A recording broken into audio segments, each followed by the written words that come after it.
জলবায়ু পরিবর্তনে বাড়ছে কিডনি রোগের ঝুঁকি। জলবায়ু পরিবর্তনের প্রভাব এখন শুধু পরিবেশই নয়, মানুষের স্বাস্থ্যের ওপরও গভীরভাবে পড়ছে। নতুন গবেষণায় দেখা গেছে, তাপমাত্রা বৃদ্ধি ও দীর্ঘস্থায়ী তাপপ্রবাহ কিডনি রোগের ঝুঁকি বাড়িয়ে দিচ্ছে। বিশেষজ্ঞরা বলছেন, অতিরিক্ত গরমে শরীরে পানিশূন্যতা তৈরি হয়। দীর্ঘ সময় ধরে এমন অবস্থা থাকলে কিডনির ওপর চাপ পড়ে যায় এবং ধীরে ধীরে কিডনি ক্ষতিগ্রস্ত হতে পারে।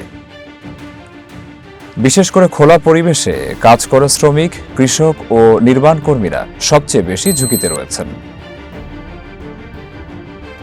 পর্যাপ্ত পানি না পান করা এবং দীর্ঘ সময় রোদে কাজ করা এই ঝুঁকি আরও বাড়িয়ে দেয়।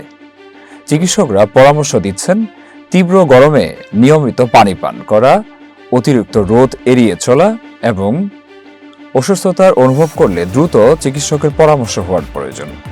বিশেষজ্ঞদের মতে, জলবায়ু পরিবর্তনের স্বাস্থ্য ঝুঁকি মোকাবেলায় এখনই সচেতনতা বাড়ানো জরুরি।